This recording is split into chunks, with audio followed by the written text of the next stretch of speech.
আগে নির্বাচিত হতো তিনজনের কমিটিতে এবং সুপ্রিম কোর্টের নির্দেশ ছিল সেই তিনজন কমিটি কেমন হবে। সেই তিনজনের কমিটিতে ছিলেন প্রধানমন্ত্রী, বিরোধী দলনেতা, লোকসভার বিরোধী দলনেতা, আর তৃতীয় ব্যক্তি প্রধান বিচারপতি ভারতবর্ষের chief justice of India, supreme কোর্টের চিফ জাস্টিস। এতে একটা অসুবিধে ছিল জানেন তো, যে প্রধানমন্ত্রী বলবেন আমার লোক যেন হয়, রাহুল গান্ধী বলবেন না ওই লোক হবে না, আমার লোক, আমার জানাশোনা হতেই পারে।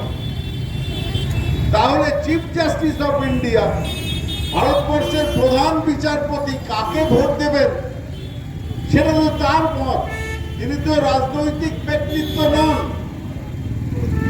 তো হিসেবটাকে ঠিক করার জন্য সুপ্রিম কোর্টের নির্দেশকে অমান্য করে অর্ডিন্যান্স করে রাতের বেলায় নরেন্দ্র মোদী ঠিক করলেন যে ভারতবর্ষের সব রাজ্য দখল করতে গেলে, সে মহারাষ্ট্র হোক, দিল্লি হোক, বিহার হোক, আর শেষমেশ পশ্চিমবঙ্গ, আমাকে ইলেকশন কমিশনটা দখল করতে হবে, যারা নির্বাচন করায়। সেই ইলেকশন কমিশন দখল করতে গেলে আমার নিজের লোককে নির্বাচন কমিশনার করতে হবে। আর সেটা করতে গিয়ে বললেন চিফ জাস্টিস অফ ইন্ডিয়ার জায়গা থাকবে না ওই কমিটিতে, তার জায়গায় বসবেন অমিত শাহ। বলেন সিনিয়র একজন মিনিস্টার, তিনি বললেন অমিত শাহ। কি করলেন তারা? তারা ঠিক করলেন মাঠ আমাদের হবে, আম্পায়ার আমাদের হবে, পিচ আমরা তৈরি করব, স্কোরবোর্ড আমাদের হবে, তারপরে আমরা খেলতে নামবো। আর তাতেও জেতার আশা নেই পশ্চিমবঙ্গে, তাতেও জিততে পারছেন না বলে এখন বলছেন বিপক্ষ দলের ক্যাপ্টেনকে কিন্তু খেলতে দেওয়া যাবে না। দেখেছেন আপনারা, বলছে মমতা বন্দ্যোপাধ্যায়কে প্রচার করতে দেওয়া যাবে না। দৌড়েছেন তারা ইলেকশন কমিশনে। এত করেও তাদের মনে ঢিক বুক কাঁপছে, হলো না, তাদের ষড়যন্ত্র ফলপ্রসূ হচ্ছে না। আর সেইভাবে আজকে এসআইআর এবং আপনাদের অনেকের ওপর লাইনে দাঁড় করিয়ে দেওয়া, যে ভোটের নাম কেটে যাবে, সেই 5 মাস ধরে আপনারা লাইনে দাঁড়াচ্ছেন। এখানে যতদূর আমার গলার আওয়াজ যাচ্ছে, তার মধ্যে যদি অন্য দলের সমর্থক থাকে, তাদের উদ্দেশ্যেও বলবো কি, আপনাদের কি দাঁড়াতে হয়নি লাইনে? আপনাদের বাড়ি থেকে চিন্তা হয়নি যে নাম কেটে যাবে ভোটার লিস্টে? আর ভোটার লিস্টের নাম কেটে গেলে একদিন বলবে যাও ডিটেনশন ক্যাম্পে, থাকতে পারবে না এখানে। কোন অধিকারে বিজেপি আজকে ঠিক করবে আপনি এই দেশে থাকবেন কি থাকবেন না? তাদের নিজের রাজত্ব, বাবার রাজত্ব, এটা ভারতবর্ষ। অনেক কষ্ট করে, সংগ্রাম করে, অনেক ত্যাগ স্বীকার, লড়াই করে ভারতবর্ষ স্বাধীনতা পেয়েছে। শুধু স্বাধীনতা নয়, তারপরে ভোটের অধিকার পেয়েছে। প্রধানমন্ত্রীরও একটা ভোট, আপনাদেরও সকলের একটা একটা করে ভোট। সকলের এই যে একটা অমূল্য ভোট, সেই ভোটের অধিকার অনেক লড়াই, ত্যাগ স্বীকারের ফলে মানুষ পেয়েছে। সেই ভোটের অধিকার ছেড়ে দেবে মানুষ? না বন্ধু। আর তাই জন্যই আজকে এখানে কথা হচ্ছিল, ববিও বলে গেল মমতাদির জেতার প্রয়োজনীয়তা। আমি মনে করি মমতাদি শুধু এখানে জিতবেন তাই নয়, এবার রেকর্ড মার্জিনে জিতবেন।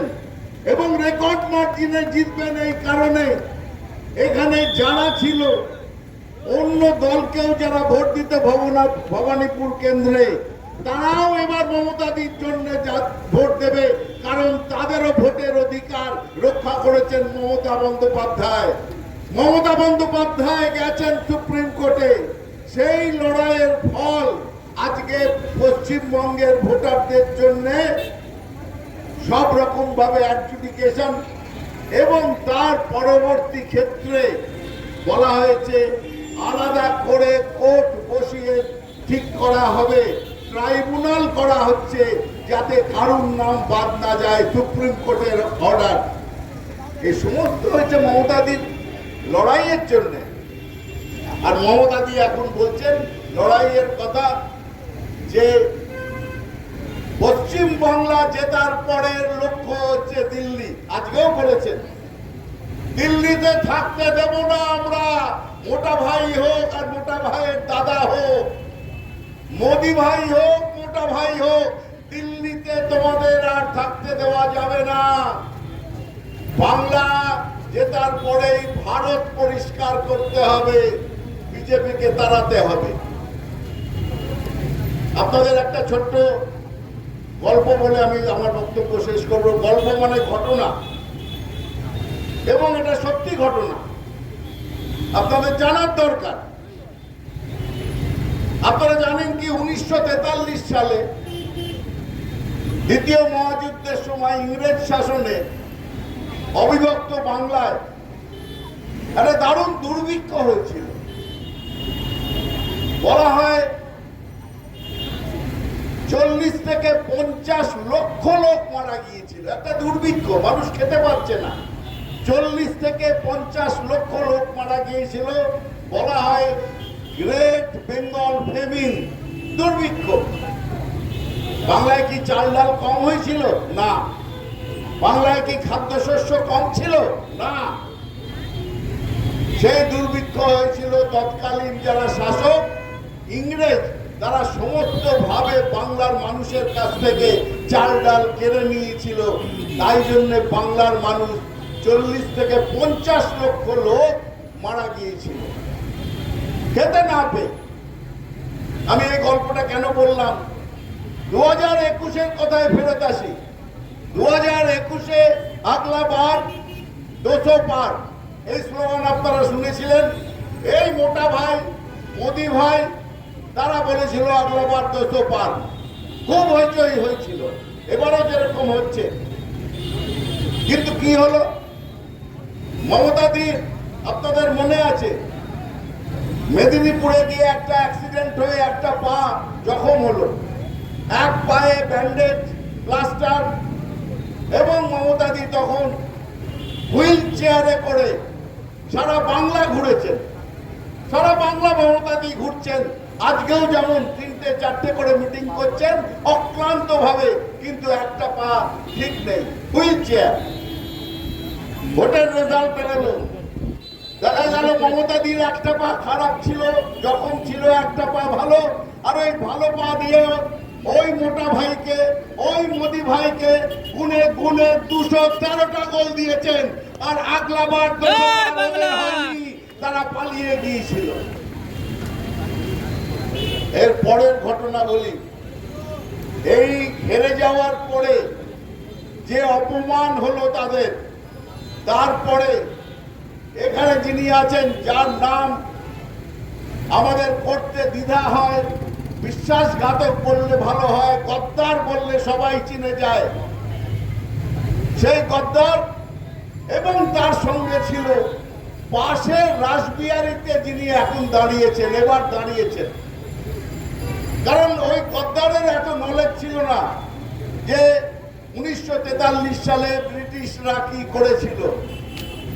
সেই গল্প শুনে ওই মোটা ভাইকে এবং মোদি ভাইকে বুদ্ধি দেওয়া হলো যে বাংলাকে সাহায্য করতে গেলে ইংরেজরা যা করেছিল আমাদের তাই করতে হবে। বিজেপি ঠিক করছে, আলোচনা করছে কি বাংলাকে না খাইয়ে মারতে হবে, বাংলাকে পেটে মারতে হবে, ভাতে মারতে হবে। বাংলাকে একটা টাকা দেওয়া চলবে না, 100 দিনের কাজের টাকা বন্ধ করবেন আপনি, বলছে এখানকার নেতারা। ওই গদ্দার বলছেন বাংলাকে 100 দিনের টাকা দেবেন না, রাস্তার টাকা দেবেন না, আবাসের টাকা দেবেন না, চিকিৎসার টাকা দেবেন না, সর্বশিক্ষা অভিযানের টাকা দেবেন না, কোনো টাকা বাংলাকে দেবেন না। বাংলার মানুষকে পেটে মেরে, ভাতে মেরে, শুকিয়ে মেরে আমরা এমন। আজকের এই সভার সঞ্চালক একটা প্রতিবাদ সভা। আজকে এই সভার সঞ্চালক কার্তিক ব্যানার্জি, এখানে উপস্থিত আছেন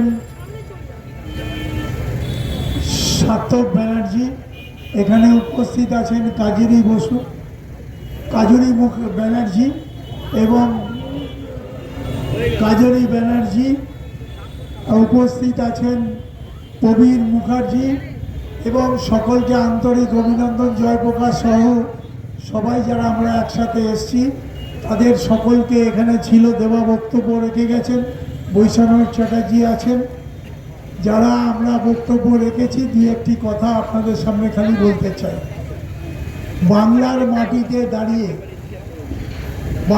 মাটিতে দাঁড়িয়ে একটা সুপ্রিম কোর্টের নিয়ম ছিল যে সুপ্রিম কোর্টের প্রধান বিচারপতি তিনি এই নির্বাচন কমিশন যাদেরকে মনোনীত করেন তাদের সেই সভায় থাকবেন এবং পরবর্তী পর্যায়ে বিরোধী দলনেতা এবং পরবর্তী পর্যায়ে মোদী সরকার ক্ষমতায় আসার পর যারা সংবিধানকে বিলুপ্তি করতে চাইছে তারা চেষ্টা করেছে যে প্রধান বিচারপতিকে, সুপ্রিম কোর্টের প্রধান বিচারপতিকে বাদ দিয়ে তারা চাইছে যে বাংলায় তাদের ভারতবর্ষের মাটিতে তাদের মন্ত্রিসভার কোনো সিনিয়র মেম্বার সদস্য যাতে দিয়ে তারা সংখ্যা অধিক্যের ক্ষেত্রে জয়যুক্ত হয়ে নির্বাচন কমিশন তৈরি করতে পারেন। পরবর্তী পর্যায়ে নির্বাচন কমিশন তৈরি হয়েছে।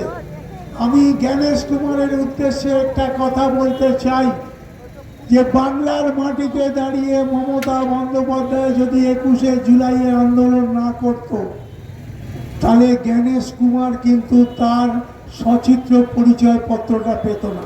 জয় বাংলা, জয় বাংলা। তিনি এটা মনে করা উচিত যে আজকে মমতা বন্দ্যোপাধ্যায়ের আন্দোলনের ভিত ধরে 13টা যুবকের আত্মবলিদানের মধ্য দিয়ে বাংলার মাটিতে তিনি তার সেই জয়ের, মমতা বন্দ্যোপাধ্যায় যে স্বপ্ন দেখেছিলেন সেই জয়কে সামনে রেখেই মমতা বন্দ্যোপাধ্যায় পরবর্তী পর্যায়ে আন্দোলনের ভিত ধরে বাংলার মাটিতে সেদিনকার মমতা বন্দ্যোপাধ্যায় কী চেয়েছিলেন? মমতা বন্দ্যোপাধ্যায় চেয়েছিলেন বাংলার মাটিতে, তিনি প্রদক্ষিণ করে দেখেছেন যে সার্বিকভাবে মার্ক্সবাদী কমিউনিস্ট পার্টির আমলে লোকে নির্বাচনে অংশ নিতে পারে না, তাই তিনি জেহাদ করেছিলেন বাংলার মাটিতে সচিত্র পরিচয়পত্র চালু করতে হবে। আপনাদের মনে আছে মমতা বন্দ্যোপাধ্যায় যখন এই আন্দোলন তৈরি করে রাইটার্স বিল্ডিং অভিযান দিয়েছিলেন তখন পরবর্তী পর্যায়ে তাবর সিপিএমের নেতারা বলতেন যে মমতা বন্দ্যোপাধ্যায় জোর করে রাইটার্স বিল্ডিং দখল করতে আসছে, কিন্তু ঘটনা তা নয়। তখন নির্বাচন কমিশনের 2টো কামরা থেকে রাইটার্স বিল্ডিংয়ে 2টো কামরা থেকে নির্বাচন কমিশন পরিচালনা হতো। তাই মমতা বন্দ্যোপাধ্যায় গণতান্ত্রিক পথে আন্দোলন করে মমতা বন্দ্যোপাধ্যায় যেটা চেয়েছিলেন, তিনি বলেছিলেন 13 জন আত্মবলিদানের মধ্য দিয়ে মমতা বন্দ্যোপাধ্যায় আদায় করতে পেরেছিলেন 1994 সালের 1 জুলাই থেকে ভারতবর্ষের মাটিতে নির্বাচন কমিশন এবং ভারতবর্ষের সরকার, তদানীন্তন সরকার স্বীকার করে নিয়েছিল যে বাংলার মাটিতে দাঁড়িয়ে সচিত্র পরিচয়পত্রের দরকার। তাই সেদিনকার তিনি এই সচিত্র পরিচয়পত্রের আন্দোলন তৈরি না করলে কিন্তু জ্ঞানেশ কুমারও আজকে কিন্তু সচিত্র পরিচয়পত্র সঙ্গে পেতেন না, যেটাকে নিয়ে তাকে নির্বাচনে অংশগ্রহণ করতে হয়। তাই আমি আপনাদের বলবো, বাংলার মাটিতে বহু আন্দোলন তৈরি হয়েছে, তার একমাত্র স্রষ্টা হচ্ছে মমতা বন্দ্যোপাধ্যায়।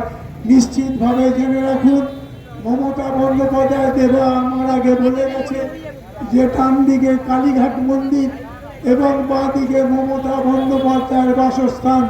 তো স্বাভাবিকভাবেই আমরা বলতে চাই, সারা বাংলা জুড়ে আন্দোলনের রূপরেখা যদি তৈরি করতে পারেন তার নাম মমতা বন্দ্যোপাধ্যায়। মমতা বন্দ্যোপাধ্যায় দ্বিতীয় কোনো ব্যক্তি নেই যে আন্দোলন তৈরি করতে পারে। তো স্বাভাবিকভাবে বাংলার প্রতিটি মানুষের 98টা প্রকল্পের মধ্য দিয়ে মানুষকে সুযোগ দিয়েছেন, নিজের পায়ে দাঁড়াবার জন্য এবং সর্বস্তরে বেকারি দূর করে তিনি চেষ্টা করেছেন যুব সাথী প্রকল্পের মধ্য দিয়ে বাংলার মাটিকে সমৃদ্ধশালী করার জন্য। তো স্বাভাবিকভাবেই আজকের এই প্রতিবাদ সভা, তার কারণ হচ্ছে একটা রাজনৈতিক দল, বিভিন্নভাবে রাজনৈতিক দল স্বেচ্ছাচারিতা যারা চালাচ্ছেন, আমরা মমতা বন্দ্যোপাধ্যায়ের কাছে অনুরোধ থাকবে যেন ভারতবর্ষের মাটিতে নির্বাচন শেষ হলে মোদি হাটাও, বিজেপি হাটাও, এই বার্তা নিয়ে বাংলার বিভিন্ন জায়গায় পৌঁছতে পারে। এবং নিশ্চিত থাকুন, মমতা বন্দ্যোপাধ্যায় যদি তৈরি থাকে, বাংলার মানুষ তৈরি, বাংলার মানুষ নিশ্চিতভাবে সেই পদক্ষেপকে সমর্থন করবেন, এ বিষয়ে আমার দৃঢ় সঞ্চয় আছে। তো স্বাভাবিকভাবে আমি আপনাদের দীর্ঘায়িত করব না, আমি আমার বক্তব্য শেষ করছি। নমস্কার, ধন্যবাদ। ববি এসেছেন, জয়প্রকাশ বলবেন। আমি সকলকে আন্তরিক অভিনন্দন, ভালোবাসা, প্রণাম জানিয়ে আমার বক্তব্য শেষ করছি। নমস্কার, ধন্যবাদ। জয় বাংলা। আমরা প্রতিবাদ সভায় আজকে করছি। কেন প্রতিবাদ সভা করছি আমি সেটাই বলছিলাম, যে যারা এখানকার মানুষ তারা পরশুদিন হয়তো দেখেছেন, আর যারা দেখেননি তারা নিশ্চয়ই শুনেছেন যেভাবে এইখানে একটা দল তারা নমিনেশন পেপার জমা দেওয়ার জন্য এখানে জমায়েত করেছিল। জমায়েত প্রত্যেকটা দলই করে। এইখানে সার্ভে বিল্ডিংয়ে আমাদের 4টে জেলার, মানে যার 4টে কনস্টিটুয়েন্সির এখানে নমিনেশন পেপার জমা নেওয়া হয়। ভবানীপুর তার ভেতরে আছে পোর্ট, আছে রাসবিহারী, আর আছে বালিগঞ্জ। সমস্ত এই 4টে কনস্টিটুয়েন্সির সমস্ত দলের লোকেরা এখান থেকে জমায়েত করে, যেহেতু কালী মন্দির সামনে আছে, জমায়েত করে এখান থেকেই সকলে নমিনেশন পেপার জমা দিতে চায়। কিন্তু গত পরশুদিন যে নমিনেশন পেপার জমা দেবার নাম করে এখানে একটা ছোটোখাটো যুদ্ধের মতো সৃষ্টি করেছিল, সেটা হচ্ছে বিজেপি পার্টি। আপনারা জানেন শুভেন্দু অধিকারী উনি জমা দিতে এসেছিলেন সেদিনকার নমিনেশন পেপার, কিন্তু যেভাবে এখানে অত্যাচার করেছে মানুষদের উপর, এখানকার সাধারণ মানুষের উপর, কারণ এটা আমাদের কলকাতা শহরে সাধারণ ব্যাপার। কোনো পার্টি নমিনেশন পেপার জমা দিতে এলে আশেপাশের মানুষরা একটু উৎসুক হয়ে যায় এবং দাঁড়িয়ে থেকে দেখে যে কীরমভাবে নমিনেশন পেপার জমা দিতে। এটা প্রত্যেক দিন আমরাও করি। আমরা মমতাদির সাথে যখন যাই তখনও আমরা এখানে জমায়েত করে এখান থেকেই হেঁটে হেঁটে যাই। আমরাও দেখি অনেক মানুষ, আশেপাশের অন্য দলের মানুষ তারা দেখছে। আমরা কখনোই করি না, অথবা আমাদের মন্ত্রী মানে আমাদের যে প্রিয়জন মমতা বন্দ্যোপাধ্যায় সবসময় আমাদের বলে রেখেছে যে কোনো মানুষের সাথে কোনো বাজে ব্যবহার না করে আমরা সুন্দরভাবে যাব, গিয়ে নমিনেশন পেপার জমা দিয়ে আসবো। কিন্তু সেদিনকার গত পরশু বিজেপি পার্টি যা করলো, পশ্চিমবঙ্গ ভাইস প্রেসিডেন্ট জয়প্রকাশ মজুমদার এসছেন অনেকক্ষণ ধরে, উনি খুব সুবক্তা। আমি তারপরে আসবেন আমাদের অরূপ চক্রবর্তী, জুনিয়রদের মধ্যে খুব ভালো বক্তা একজন। আমি জয়প্রকাশ তাকে বলার জন্য অনুরোধ করছি। অনেকক্ষণ ধরে চলছে মিটিং, আপনারাও বসে আছেন। প্রতিবাদ সভা ভবানীপুরের একদম কেন্দ্রস্থলে, ভবানীপুর কনস্টিটুয়েন্সি তার কেন্দ্রস্থলে ছোট ভাই কার্তিক, তাতে দু একজন কিন্তু এ কথাও তুলেছিল বাংলার মানুষকে মেরে আমরা এখানে বাংলাকে জিততে আসবো। তাতে গদ্দারের একটা কথা আপনাদের বলে দিই, তিনি বলছেন বাংলা জিততে গেলে ইংরেজরা 40 লক্ষ 50 লক্ষ লোক মেরেছিল। 42-এর কুইট ইন্ডিয়া মুভমেন্টের পরে 43-এর বাংলার সেই দুর্ভিক্ষ। এখানে যদি 2-10 হাজার লোক মরে যায় তাহলে আমাদের কিচ্ছু যায় আসে না, এই গদ্দার বলছিল। আর তারই কারণে দেখুন বাংলার এখন 2 লক্ষ কোটি টাকার ওপর বাকি। মমতাদি বারবার বলেন গরিবের সংসার, তার মধ্যে থেকেও তিনি মহিলাদের পাশে দাঁড়াচ্ছেন, যুবর পাশে দাঁড়াচ্ছেন, মায়ের পাশে দাঁড়াচ্ছেন, ভাইয়ের পাশে আছেন, কিষানের পাশে আছেন, ক্ষেত মজুরের পাশে আছেন, চা বাগানের শ্রমিকদের পাশে আছেন। সবাইকে নিয়ে সংসার, সবাই যেন দিনের শেষে 2টো ভাত রুটি খেতে পারে। এই হচ্ছে মমতাদি। আর সেইটা কেড়ে নেওয়ার জন্য এরা ঝাঁপিয়ে পড়েছে এখানে। আবার দেখি কয়েকজন দিকে মাছ হাতে প্রচার করছে বিজেপি, কারণ সবাই বুঝে গেছে যে বিজেপি কোনোভাবে যদি এখানে আসবে না, সবাই জানে। কিন্তু একটা ভয় তো আছে যে তারা বলেছে মাছ মাংস সব বন্ধ করে দেবো, তাই বাংলায় ওদের আসার সম্ভাবনা নেই আমরা জানি। কিন্তু সেইটা বিপুল ভোটে পরাজিত করতে হবে, যেভাবে মমতাদিকে রেকর্ড ভোটে জেতাতে হবে। আজকের দিনের শপথ, মমতাজি জিতবে কি হারবে এই প্রশ্ন নয়। ভবানীপুর শক্ত ঘাঁটি আপনারাই জানেন। ভবানীপুরে মমতাদি নিশ্চিন্ত মনে আপনাদের উপর ভার দিয়ে তিনি বাংলা পরিভ্রমণে গেছেন। সব কনস্টিটিউয়েন্সিতে, সব জায়গায় যাচ্ছেন, সব বিধানসভা ক্ষেত্রে যাচ্ছেন, অবিশ্রান্ত পরিশ্রম করছেন। আর ভবানীপুরকে কাদের দায়িত্বে রেখে গেছেন? সেদিন বলেছেন ভবানীপুরের দায়িত্ব আমার মা বোনেদের হাতে, ভবানীপুরের দায়িত্ব আমার ভাইদের হাতে। বৈষ্ণব যা বলছিল, সে 78 সাল থেকে দেখে আসছে যে এখানে ভবানীপুরের সাধারণ মা ভাই বোন তারা দায়িত্ব কাঁধে তুলে নিয়েছে যে ভবানীপুরে মমতাদিকে রেকর্ড ভোটে জেতাতে হবে, আগের ভোট থেকে আরো বাড়িয়ে। এবং সেটা আমরা করে দেখাবো, আপনারা করে দেখাবেন। এসআইআরের সময় অক্লান্ত পরিশ্রম আপনারাও করেছেন, বিএলএ-2রা করেছে। এই ভোট শেষ না হওয়া পর্যন্ত তাই কারুর কোনো বিশ্রাম নেই। আপনারা চলুন, আর কয়েকদিনের ব্যাপার। 4 তারিখে ফলাফল বেরোবে, আবির উঠবে। 4র্থবার মমতাদির মুখ্যমন্ত্রী হওয়ার আনন্দে আমরা বিজয় উৎসব করব। আর সব থেকে বড় বিজয় উৎসব হবে বিজেপিকে এই রাজ্য থেকে ঝেঁটিয়ে তাড়ানো, বিসর্জন দিয়ে দেওয়া বিজেপিকে। চলুন, ভালো থাকবেন। আমরা সবাই একসঙ্গে আছি, এইটুকুনি জানবেন। কোনো প্ররোচনায় পা দেবেন না, একসঙ্গে শান্তিপূর্ণভাবে চলুন। আমরা ইলেকশনটা করি, মানুষকে বোঝাই, মানুষের পাশে থাকি, মানুষ আমাদের পাশে আছে। মমতা বন্দ্যোপাধ্যায় জিন্দাবাদ, অভিষেক বন্দ্যোপাধ্যায় জিন্দাবাদ, তৃণমূল কংগ্রেস জিন্দাবাদ। তোমার বাংলা আমার বাংলা, জয় বাংলা।